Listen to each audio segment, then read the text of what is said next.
জয়ের শুরু, জয়েই শেষ। সাকিব মানেই বাংলাদেশ। বিশ্বকাপে সাকিব আল হাসান নিজের শেষ ম্যাচটা খেলে ফেলেছেন। 2007 সালে পোর্ট অফ স্পেনে যে যাত্রা শুরু করেছিলেন বাংলার নবাব, তার শেষ হয়েছে 6 নভেম্বর 2023 দিল্লিতে। বিশ্বকাপে নিজের প্রথম ম্যাচেই 50 করেছিলেন এবং দলও জিতেছিল। বিশ্বকাপে নিজের শেষ ম্যাচেও 50 করলেন, দলও জয়লাভ করে। মাঝের সময়টাতে ব্যাট ও বল হাতে যা করে গেলেন তা এক কথায় অনবদ্য, অনিন্দ, অসাধারণ, অতুলনীয়। একটানা 4টা বিশ্বকাপ অর্থাৎ 2007, 2011, 2015 ও 2019 বিশ্বকাপে নিজের প্রথম ম্যাচে হাফ সেঞ্চুরির দেখা পেয়েছেন বাংলাদেশি এই বিশ্বসেরা অলরাউন্ডার। বিশ্বকাপের ইতিহাসে যেখানে দ্বিতীয় কোনো ক্রিকেটারের নামের পাশে 1000 রান আর 20 উইকেটের ডাবলস নেই, সেখানে সাকিব থামলেন নামের পাশে 1332 রান আর 43 উইকেট নিয়ে।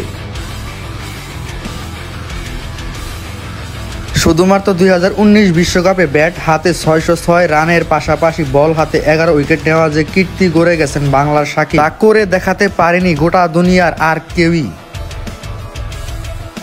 বিশ্বকাপের ইতিহাসে সর্বকালের সেরা অলরাউন্ডার বাংলার সাকিব।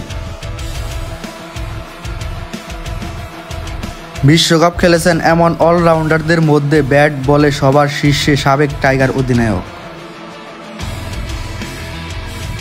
এই তালিকায় তিনি পেছনে ফেলেছেন ওয়েস্ট ইন্ডিজের ক্রিস গেইল, শ্রীলঙ্কার সানাত জয়সূরিয়া ও জ্যাক ক্যালিসদের মতো কিংবদন্তি অলরাউন্ডারদের। একমাত্র ক্রিকেটার হিসেবে বিশ্বকাপের ইতিহাসে বোলার এবং ব্যাটারদের তালিকায় সেরা 10-এ ঠাঁই পাওয়ার কীর্তিটাও কম বড় নয়। আপনি চাইলেই সাকিবের 1000টা সমালোচনা করতে পারেন,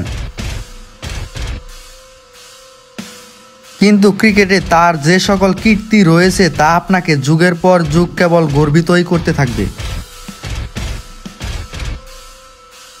আন্তর্জাতিক ক্রিকেটে ইতিহাসের একমাত্র অলরাউন্ডার হিসেবে 14,000+ রান আর 700+ উইকেট তেমনই একটা কীর্তি। টানা 12 বছর অর্থাৎ এক যুগ বিশ্বের শীর্ষ অলরাউন্ডার হয়ে থাকার কীর্তিটাও কম বড় নয়। বিশ্বকাপে বাংলাদেশের শেষ 5 জয়ের 4টিতেই man of the match Shakib. একবিংশ শতকের একমাত্র ক্রিকেটার হিসেবে একই টেস্টে সেঞ্চুরি ও 10 উইকেট সহ অসংখ্য রেকর্ড রয়েছে সাকিব আল হাসানের নামের পাশে।